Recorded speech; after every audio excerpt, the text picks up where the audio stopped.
Hello, my name is Austin. I'm the director here at Fishtown Films. You can see our work here on our channel, or you can check out our feature, Citywide, now streaming on Amazon and Vimeo. I'll put the link in the description down below. Enjoy.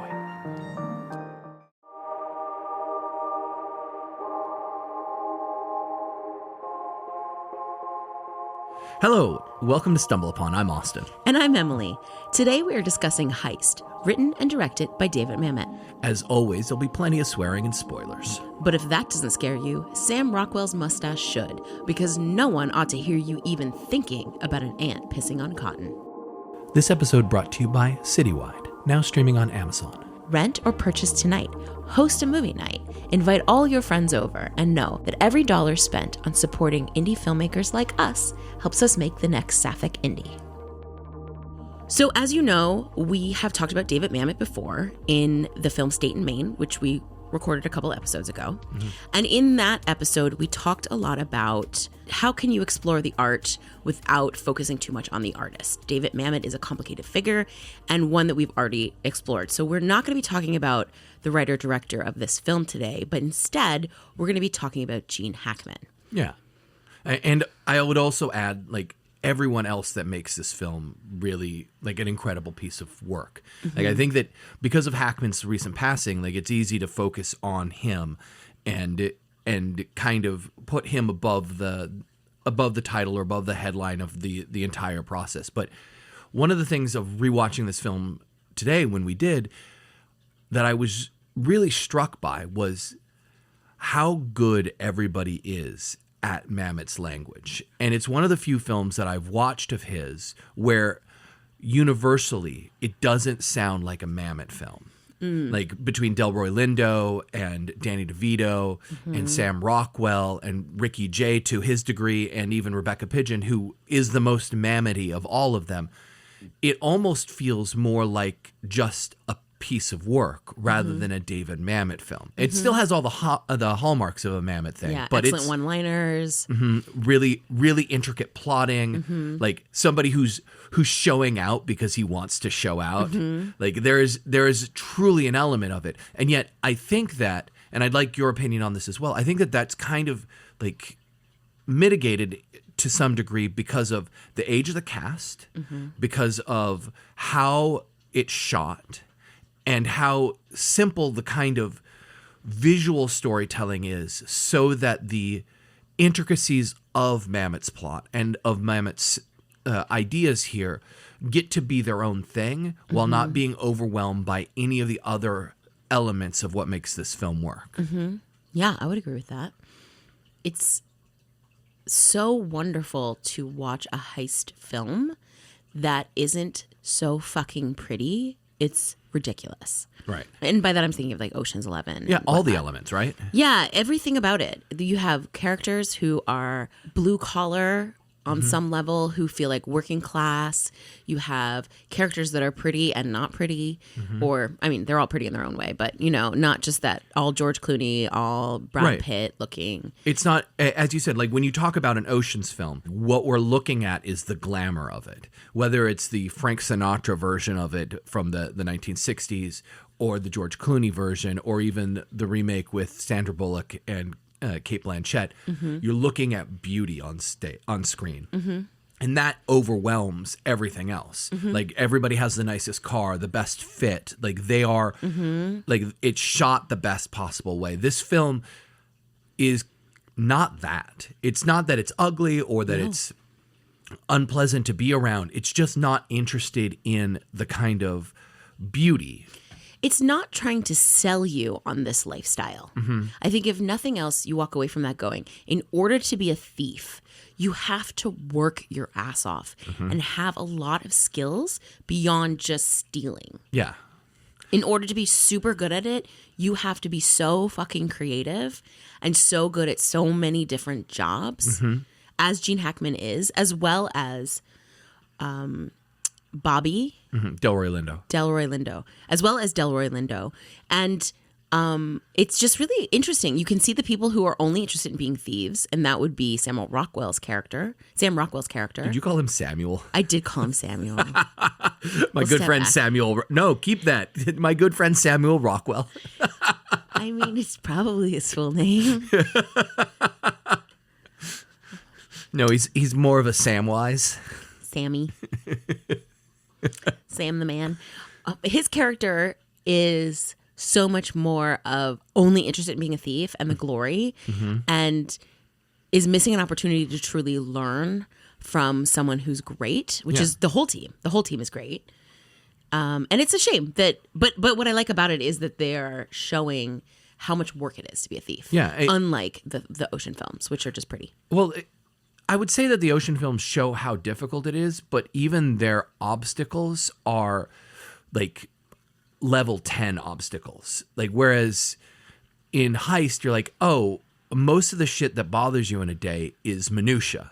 It isn't like, not every single event is a traumatic, life-altering moment. It's like, oh, I scraped this pipe against the wall and now the gold is showing. Like, it's a really small thing that could throw off the whole fucking thing, but it's not life-altering. Like the cop that pulls over when they're doing the surveillance of the area and setting up the bomb, and they need to not be caught doing it or having anything written up about it, to have any notification of it, and they just really calmly handle it with subterfuge and distraction. And one of the things I think David Mamet is really, really good at, writing-wise, and Gene Hackman is exceptional at executing, is the confusion.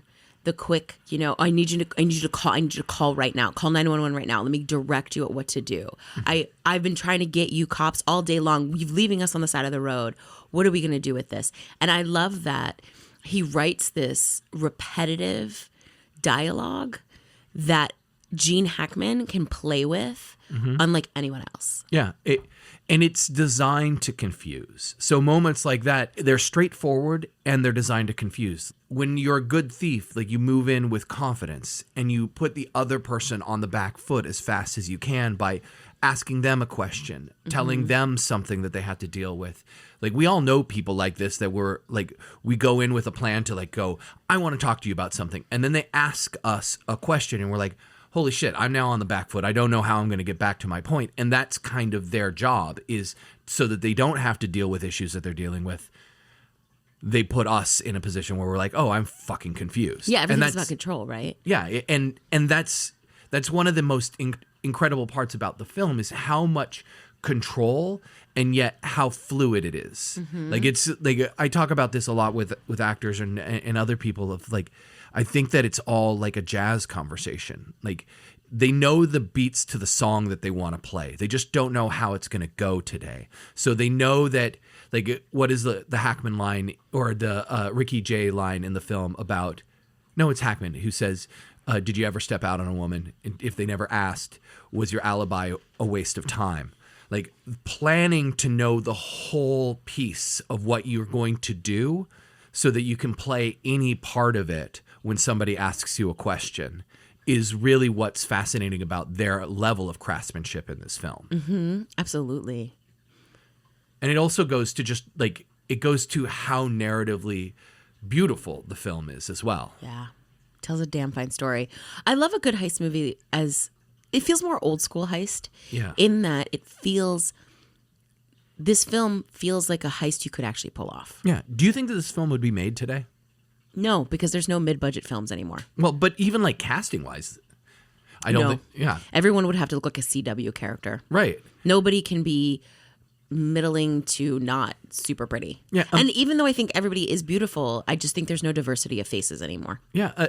Imagine what kind of cast we would have today, where you have somebody who's Hackman, I think, was in his late 60s, early 70s at around this time of making this film. Probably late 60s. And Ricky Jay is no spring chicken. Delroy Lindo, neither. Like, the babies are Sam Rockwell and, as you may know him as Samuel Rockwell. Yeah. And Rebecca Pidgeon are the youngest, and they're probably in their late 20s, early 30s. Yeah, something Not quite around. sure. Somewhere in there. Yeah. I know that, like, reading about it, Gene Hackman felt really isolated while making this film because everyone was so much younger than him. So he felt that he wasn't actually in a place to relate to anybody. And it made it hard for him, he said, about being on this project. And yet he decided to use that to his character's advantage, to feel a little bit like the outsider, a little bit like a person who didn't really belong in this group anymore, that they all were on their way out or moving in a different direction because he was just old. He was getting past his prime. Oh, fascinating. Which, of course, is the character. Right. That they keep throwing in his face, though he's obviously better than everybody else. Right. But he's getting old, they keep saying. He got his picture took. He's slipping. And it is interesting because I was thinking that at the beginning of the film, even though we've seen it a million times, that I was like surprised at how much older Gene Hackman is than the other characters. Mm-hmm. And you're right. It's not made today. Everybody's Botox to all hell. You don't get to look old anymore. Yeah. It's an act of resistance and resilience and revolution if you don't Botox your face to plastic city. Yeah. And like Hackman was one of those actors who was like born 45 and ended his career at like 53, even though he was part of like 4 decades. You're like, how did he only age like 5 years? How is he still so old and yet not any older? His magic. Yeah. He was magic. I don't know. It's so interesting. It's such a great ensemble cast. Really fantastic dialogue that they all get to chew on and play with. And as you said, make it their own, which is something Mamet often tried to stop from happening. But you can't stop these actors. No. And I think that, like, getting back to like your point about the beauty of the film, I think that also relates to how it's shot. Robert Elswit, who was the cinematographer of that and has worked on There Will Be Blood, Nightcrawler, Michael Clayton, a bunch of beautiful films that are very stylistic or very like heavily influenced in looking like a different type of cinema, was the cinematographer here. And one of the things that I like about how this film is shot is that it looks natural.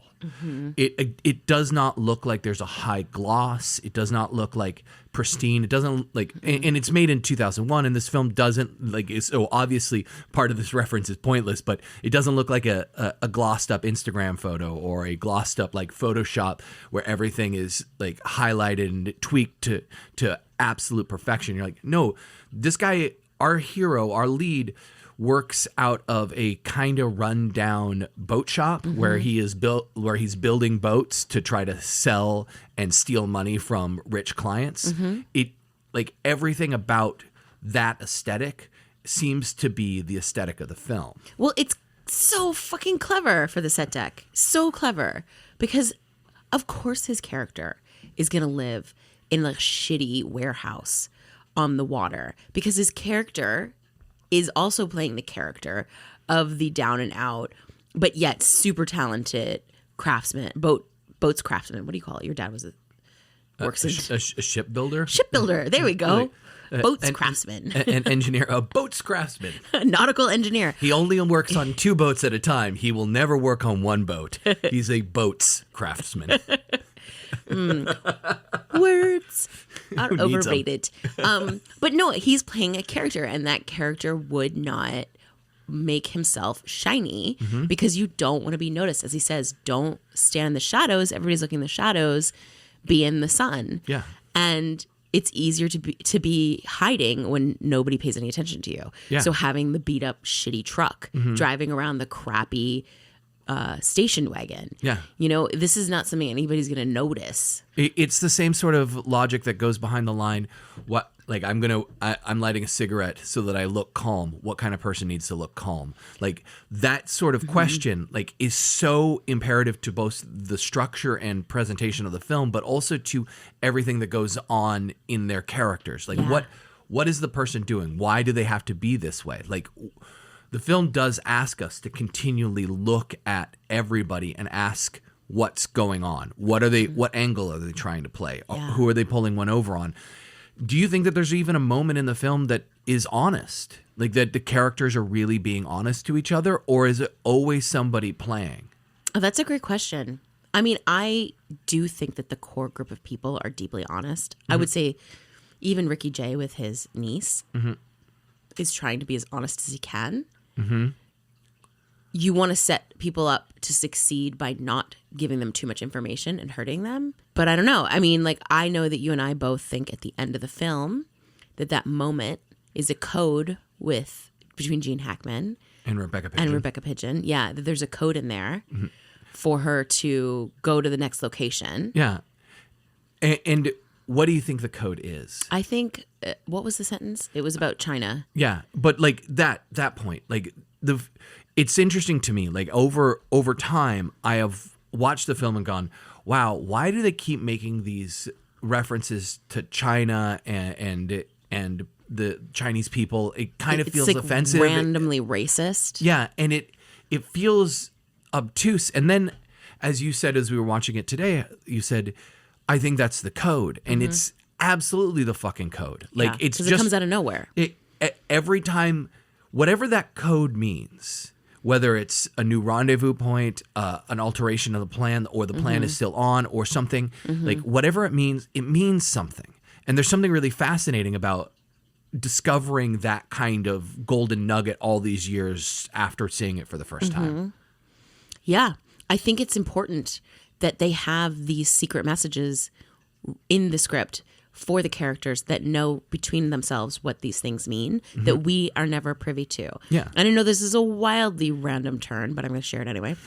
One of the things I love about Dark Winds, the TV show we've been watching, that takes place on the Navajo reservation, that is with the characters are indigenous, the writers are indigenous and Navajo, and there's a lot of references to traditional Navajo traditions and cultures. There are a lot of references to Navajo traditions that we as a white audience have no idea, and they're not telling us what it is. And I love that. Yeah. We don't get to be privy to that. Yeah. We have completely lost any authority over knowing this stuff. And likewise in Heist, I love that we don't know what their code is because we don't need to know what that code is. Yeah, it's kind of like how Werner Herzog once said, I don't tell the accountant's truth. I tell a different truth. Like, I don't want it to be 100% accurate. And I feel that sort of dissonance right there is important to what you're saying. Of like, I don't necessarily need to know what the mystery is because when or if I learned the mystery, it would be less. Right. What I can enjoy is that it means something to somebody else, and that if I'm in Dark Winds or in Heist, part of the joy is watching it mean something and seeing how that information affects people. That is correct. It is about the watching of the actors. This film has a great passion for actors in giving them space to really perform. Yeah. So many things where there are no words or the words don't mean anything. And so these actors all get to really play with text and with scenes in just really tiny little, it's the art of acting on film versus the art of acting in theater. You see these little tiny moments in the eyes, in the way that they have a smile crinkle, little recognitions. They're so tiny and they're so meaningful. And I really enjoy that about this. Yeah. And along with that, the fact that like when you're hearing somebody speak and you're watching their actions, this is a good film to be like, are they telling the truth? What are their actions saying? Because they fill a lot of space with words, with beautifully flowery language, but it ends up not meaning a whole hill of beans. It's just like, oh, they're saying it because they're smart, they're witty, but what are they doing? Like, what is actually being done? Like, how many sleight of hands can we have? How many misdirections can we have? But and somehow still pull it off and make it a fascinating, engaging watch rather than feeling jerked around. Yeah. I think that one of the reasons why it doesn't feel like we're getting jerked around is that the characters are so good at their crafts. They are. And they're presented as craftsmen. From the very beginning. We get to see how good they are at what they're doing, and that allows us to know that they're planning. Only further highlight it by Sam Rockwell and Daniel DeVito's characters, where they're more of the traditional patriarchal bullshit, like we gotta jerk off quickly and move on, for lack of a better term. I mean, they're just so quick to spew everywhere and not realize that they're constantly messing everything up and there's no craftsmanship to it. Yeah. Especially when Sam Rockwell's character is supposed to be learning, and he's just he does the things, but he's always begrudgingly doing it. He's always cranky about it. He's kind of always whining about it. And you're like, just shut up and learn. Oh, we are joined today by Satoshi. There's an interesting thing, like, I'm sure that Mamet would roll over in his grave, like hearing, he's not dead, roll over in his grave hearing me say this, but what you just said makes me think that this film could be argued from the perspective of masculine versus feminine, and that the Sam Rockwell and Danny DeVito characters, as you said, are very masculine because they are into confrontation, into disagreement, into all the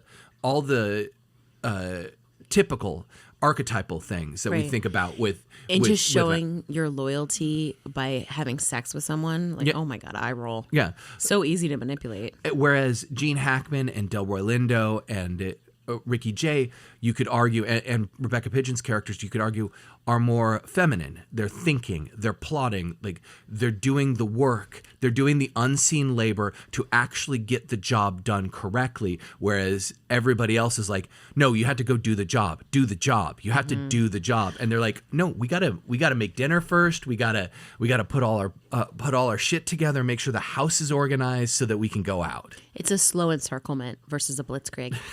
Yes, that is exactly what it is. But it is fascinating because you have these two different operational styles within the film of like the smash and grab versus the how do we get out of this okay. And you can hear Hopsy, our unpaid intern in the background, growling at Satoshi. Today is the day where cats visit us. Yeah, and they don't particularly like each other very much, but they tolerate their existence. Kind of like Danny DeVito and Gene Hackman in the film.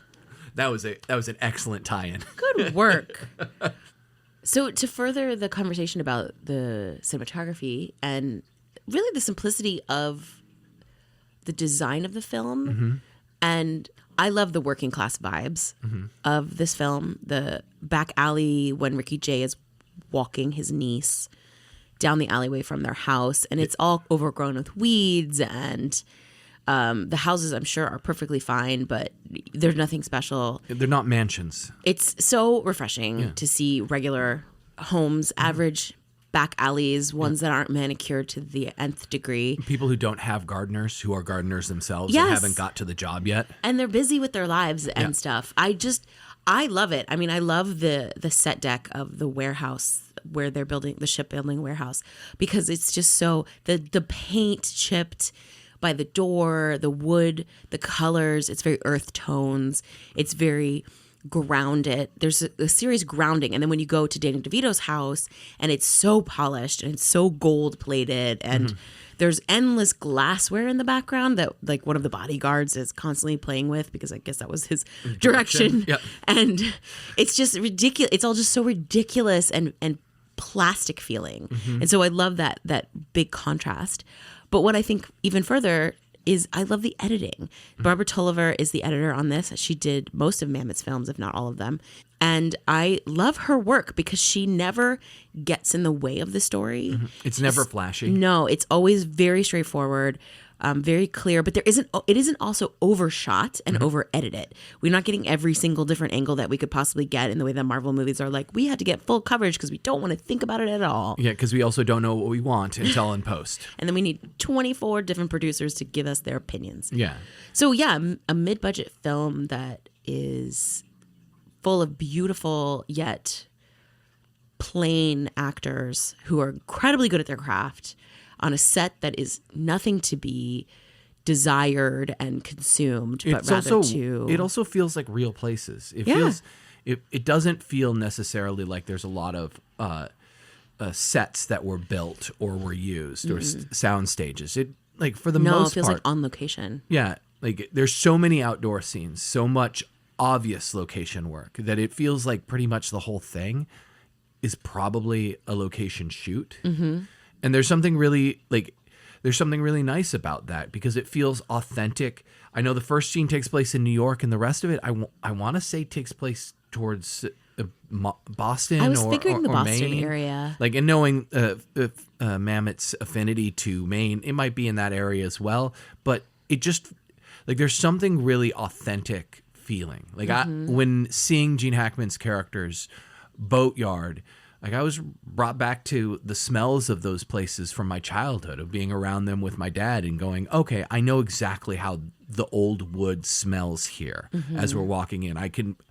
I know the difference between how the sea salt air smells outside of the building and smells inside, where it has had time to marinate in the bones of the house. Like I know these feelings because it looks like the places that I've been in. And I think that brings another layer to what you're saying of this authenticity of the film on screen that feels like, as arched as the dialogue is, naturally performed by an incredible cast who feel like they're living in the space that the film is taking place. Yeah. Whereas compared to the film that we did of Mamet's before, State and Maine, where there was supposed to be a divide between the film people and the townspeople. This, everybody, well, there is a divide. There's the Danny DeVito side and the Gene Hackman side. But for the most part, we live with the Gene Hackman side. So we're constantly within this world. Can you think of another film made today that has that earthy feeling, that authenticity? I think the authenticities have changed because of a lot of different elements that are now in the world. Right. I think that something like Nora seems really, really authentic to the world that it's portraying, a world that is that includes Instagram Live and AMAs and like all the things that come from social media that have kind of highlighted our life or amplified elements of it. So I feel like that film feels like the time it's made in. And I also think that this film feels like the time it's made in. That's how I think I'd answer that question. That's an interesting response, because you're right. There's no more or less authenticity because it feels more working class or not. I think I myself just am so bored by the whitewashing of life. Yes. Due to social media curating everything to be so same. Right. It's just, everything just feels so same now. There's just this monoculture. Well, you mean the algorithm? Yeah. That tells you what you should like and what you don't like? Like, yeah, there's 100% that kind of malicious or malevolent kind of planning involved in how to make the film. Like, again, this film, like Gene Hackman left acting around the time that he probably should have, because not because of his talent or anything, but because of the fact that roles like him were not going to be offered to people. Like, there aren't a lot of people who are Gene Hackmans. I mean, or even in that kind of league. I don't think there are very many actors at all that are as good as Gene Hackman, to be clear. But like someone like Christoph Waltz would exist in that Gene Hackman phylum of character actors who could be leads because of their charisma, but aren't necessarily ever going to have, or not going to have, as many of those opportunities. Like people, like, but even Christoph Waltz is fucking gorgeous. He's so pretty. Like, so Gene Hackman again looked like hell. All of these characters in this film look like a version of your uncle or somebody in your extended family who has not had the best life. I mean, except for maybe Delroy Lindo, he's really pretty. Who is really fucking pretty. Yeah, I mean, even thinking about, I think the character Jackson Lamb on Slow Horses, played by Gary Oldman, is a great example of Gene Hackman, like, aging. Yeah. But even Gary Oldman was so pretty before he kind of transformed himself into the Jackson Lamb character. And like, you bring up a really good point there, because I think that's the difference between Hollywood and British or European cinema, which doesn't always, not to say that they don't fall into the trap of having really beautiful people doing beautiful things. I mean, Guy Ritchie has made a fucking career out of it. But there is, in shows like Slow Horses, where you're like, oh, there's a very British sensibility here. We're going to have the people who look like they should have this job. Like, I mean, they're all very pretty, right, in Slough House. But you have side characters like Moody, or you have men who are good-looking people. They're actors, good-looking actors, but they're not they're not fucking like what CW. Yeah, they're not anybody who is Blake Lively. They're not somebody who is going to be who we think is classically beautiful. The guy from Tornado movie, Twister. Oh, Glenn Powell. Glenn Powell. He seems like a lot of fun, but we've talked about this to some degree already, but I kind of want to put a focus on it because while there's a lot of supporting characters as inside small characters like day players, there's no small part in this cast. Like looking at all of the characters who are here, like it doesn't feel like any of them are underused for what they have to do. Like even Patti LuPone having probably the smallest of all the parts of the main players. Like her 2 scenes are really impactful and she plays the shit out of them. Like it's not like we don't forget her character. And she is such an intricate part to how their plane heist has to go off that having somebody of Patti LuPone's pedigree and like her presence matters. Like seeing her, you're like, oh fuck, it's Patti LuPone. Oh fuck, she's only in 2 scenes. What the hell? But it's pretty amazing that Patti LuPone, Rebecca Pidgeon, Ricky Jay, Sam Rockwell, Delroy Lindo, Danny DeVito, and Gene Hackman all impact the film equally in their roles. There's not a single one of them that isn't equally important to the whole thing working. There are a lot of films that I can think of that you watch it and you're like, well, you know, I kind of wish that somebody else had been in this cast, or that person really didn't work for me. And you like, I was just thinking about Deep Blue Sea for some reason. And, I mean, naturally, because you know, cinematic masterpiece. But like, no shade on Thomas Jane as an actor. He's a fine actor, but like, he didn't make any impression on me as the Shark Wrangler. Like when I think of that film, I think of Stellan Skarsgård. I think of Sam Jackson, and I think of Saffron Burrows. Because Saffron Burrows is a great fucking name. It's a good name. Yeah. And I'm like, okay, so why is this film not full of people that are memorable? Or how, maybe the better question is, how incredible to have that cast and all of them be memorable to the drive of the film. Yeah. It does show an excellent selection of actors for casting, but also just a really good ensemble. I mean, is what David Mamet shines at. Yeah. I know we weren't really supposed to talk too much about David, but here we are anyway. Me and Dave. Yeah. He really shines at ensemble pieces. And it makes sense. He came from the theater. Yeah. And so there's a huge respect for the ensemble in his work, and it shines in this piece. I think it's his best work. Yeah. Like even his smaller pieces that are like Spartan, which I really enjoy, or let's see what else. Red Belt. House of Games. Like even the films that seem to be about one or two people end up being about the whole, like how those one or two people fit into the whole game of life. Which is a great example of what it's like to make a movie. Yeah. You know, we give all the credit. We talked about this on the last podcast, but we give all the credit to the director, especially as a writer-director, as the auteur of the piece. But the truth of the matter is it's an ensemble. Yeah. To make a movie takes a lot of people. And I think his films really highlight how it takes an ensemble to execute a life. You know, not to kill a life, but to not to execute live but a life. And to be a part of a team is a group of people. And that's sort of what he shines at when he makes those films. Yeah. And because it is such a big ensemble, and I know I touched on this before, but because it's like the ensemble is so strong, it allows for the film to be played simply and let the narrative be kind of extraordinary. So fascinating and big and hard and full that it's like, oh, I think those two things are incredibly interrelated. Like I think of something like, you remember the film Lone Star, the John Sayles film.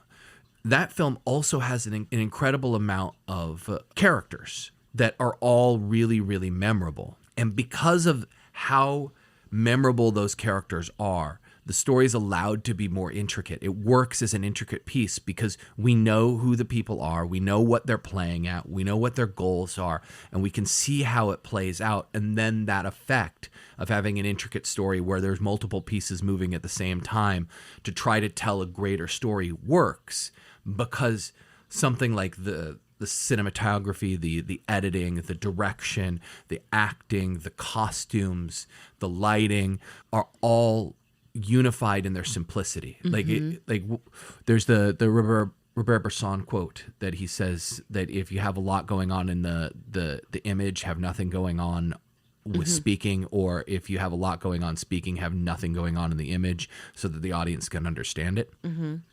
I think that's applicable in some ways here. I would agree with that. And another thing I really enjoy about this film is I think it's a really good life lesson. Yes, we're talking about thieves. Yes, we're talking about crimes, etc.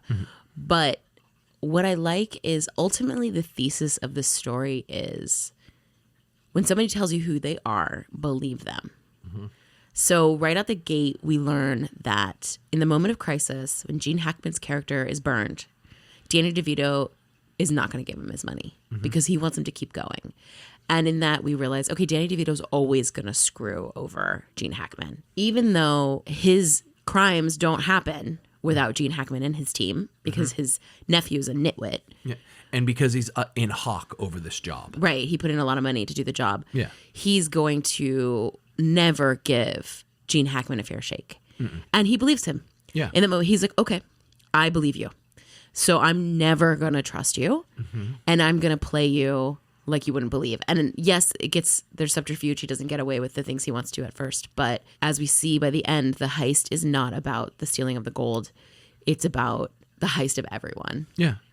Can Gene Hackman, with the few people he trusts, survive and get away with the money so that he can finally be done? Yeah. I love that. So it's a good reminder for life in general. I always like a good film that has a good life lesson, which is when people tell you who they are, believe them. Yeah. And also the film is very clear about the moral codes, what you're saying about DeVito's character, but also thinking about Gene Hackman's character at the very beginning of the film, right before he gets burned, before he gets his picture took. He's going to break into a diamond exchange, and they've set it up so that everybody inside will be passed out from drinking coffee that has something in it that make them pass out. We know that they didn't kill them because one of the people at the store gets up and is kind of drugged but not passed out. And instead of putting on his mask and shooting her, Gene Hackman chooses to leave his mask off and tase her after addressing her, which shows to me an interesting thing of this guy has a moral compass. He's not going to kill an innocent person so that he doesn't get caught. He's going to keep it within this kind of specific parameter. It's the only times that he fires a gun is one is a warning shot as to somebody to show that he means business, and the other is in the climactic gun battle. But he has a very strong code of how far he has to be pushed before he will do something violent. Yeah. And it's similar. When I was thinking about that, I was thinking also about Melville's film, The Samurai, and how the whole crux of his scenario is that he doesn't shoot the witness, and then she can identify him, and it sends the film off. But you still get a very clear moral compass of your main character really simply and efficiently in the film. So Roger Ebert reviewed this film, as he did for many, in the Chicago Sun-Times, and his quote was, "Heist is the kind of caper movie that was made before special effects replaced wit, construction, and intelligence. This movie is made out of fresh ingredients, not cake mix. Despite the twists of its plot, it is about its characters." And I completely agree with that. It is a really interesting thing to think about how clear that is in the film, what Ebert is speaking about. What was the quote that we heard the other day? I think it was by Richard Price, that was saying that the greater the tragedy, the smaller the detail. This is a film, not a tragic film, that is very focused on the detail. I think one of the fun things about this film is that it continues to become clearer and clearer the more I watch it. Like that all its pieces add up. There isn't a great cheat. There isn't like, well, and then there was magic, and suddenly we're no longer we're no longer aware of what's going on in the film, because we're like, well, wait, like how did they magically pick that up? He's like, no, there was a plan, and they told you every plan has a backup plan. And you feel like you could, I mean, without wanting to commit a crime, it does feel like, oh, you just have to make it like the truck is broken down, and then you have the replacement parts, and you just swap it out with these stickers, and then you've already got your nuts and bolts already on the plane. And, you know, it's like very simple, but really well executed. It's nice to feel like you could participate in it too, even if you don't want to commit crimes, which I don't. Yeah, and it also does feel like a film of its time, because one of the plot points involves a broken down truck that they keep calling about. Now, if that was done now, that work truck would have a GPS system in it, and they would know exactly where you were and come right to you, and you wouldn't be able to play the scam where you call 5 times over the course of like 6 hours, like in knowing that even if they came out, you could just say, well, we never saw them. We've been fucking here. What do you think? Like, our car's broken down. Why the fuck would we? So it would, like, it's not a, it's you can't do it today. Yeah, it's a little detail that only works then, or only did work then. And I kind of like I think that some people are afraid of films being aged and being like, oh, it no longer works. But, you know, those are also the people that seem to be like, let's have all the CGI. And we're like, yeah, all that CGI looks like shit. Yeah. It did then, and it still does now. Yeah. So, like, there's a very confused thought somewhere in that mind to have to delve through. But, like, I love that this film is aged, that it is exactly when it is. These are people and looks that are of this time, that it's not anything else. A snapshot of 2001. Yeah. Yeah. You're just like, oh, this is what it was. Like, just keep moving. Like, and that as we said multiple times already, these people are not fancy. Like, it's always shocking when Rebecca Pidgeon is in the really nice dress that she goes to barter. She goes to barter with Danny DeVito and Sam Rockwell, basically by using her own sexuality. Her sexuality. As the payoff for it. Like, it's shocking, and it should be, because that's what it should be at that moment. Shocking, but also, of course, the only thought they could have is loyalty is through sex. Right. And I only mean shocking in the fact that it looks like an expensive dress, whereas everybody else looks like they shopped at Brooks Brothers outlet. Huh. Does it look like an expensive dress to you? Just it's shiny. It is shiny. Like all the, maybe that's a better way to describe it.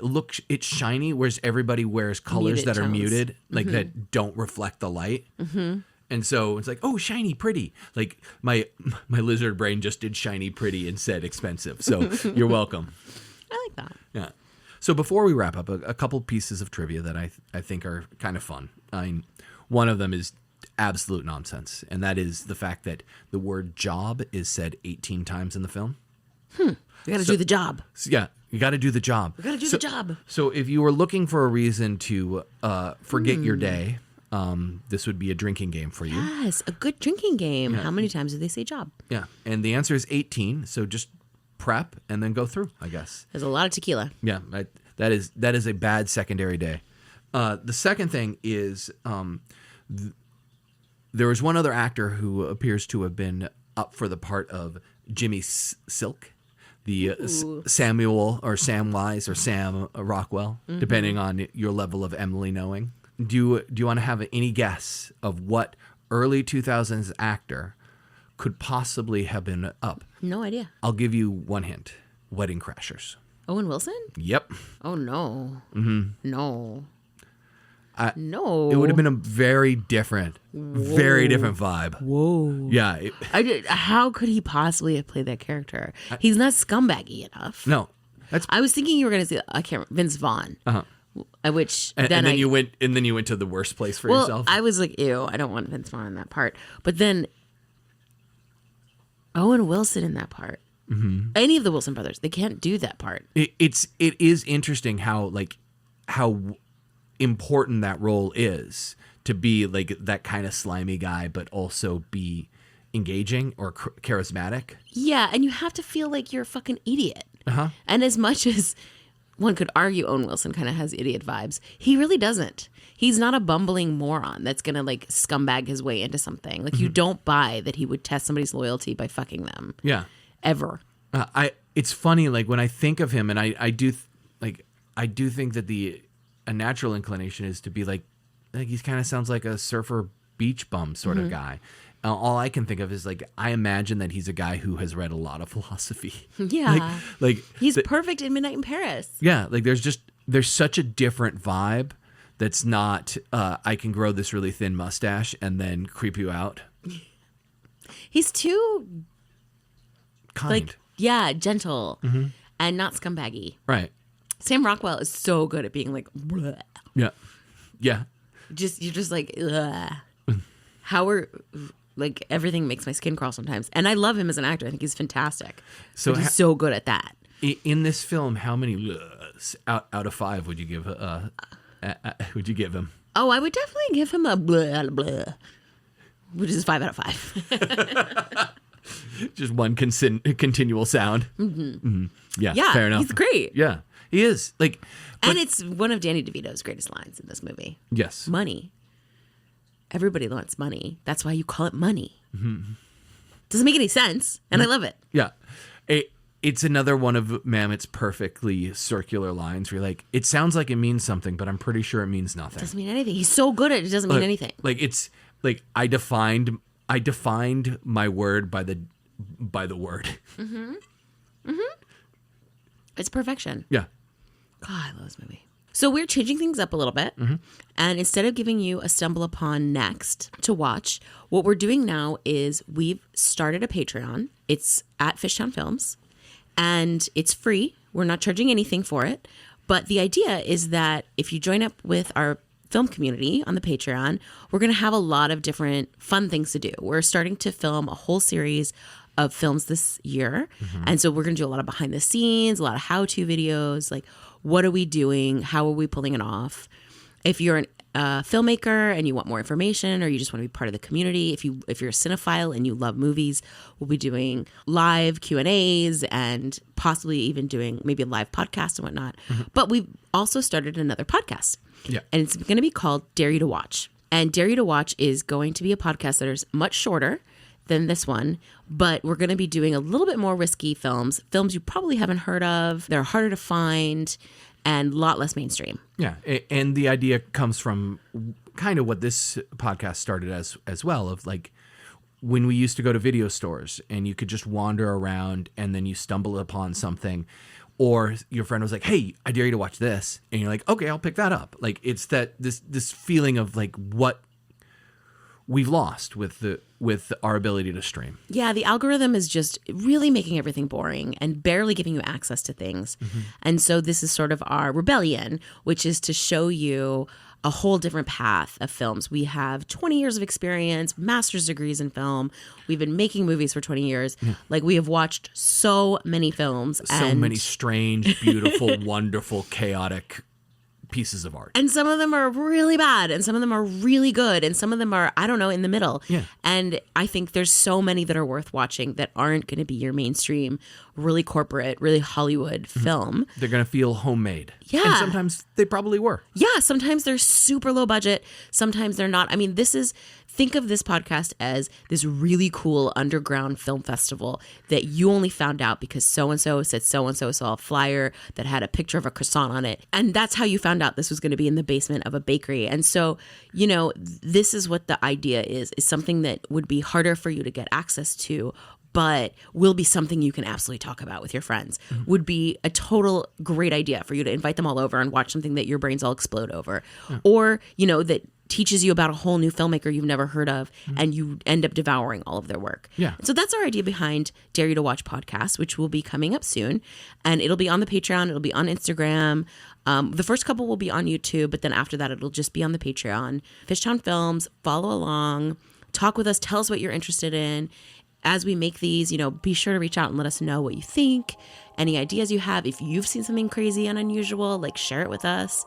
We would love to be talking because at the end of the day, This is about community, working together, sharing art together, because we need to stick together and continue to fight the system and be there for each other. Yeah. And art is the best way to do that. Yeah, art is a conversation we always get to have. So lastly, before we go, remember to follow us on Instagram, on YouTube, on Patreon, on Blue Sky, at Fishtown Films. We're there. Have a chat. We'd love to share your art with us. Thank you for hanging out with us today. Bye. Bye.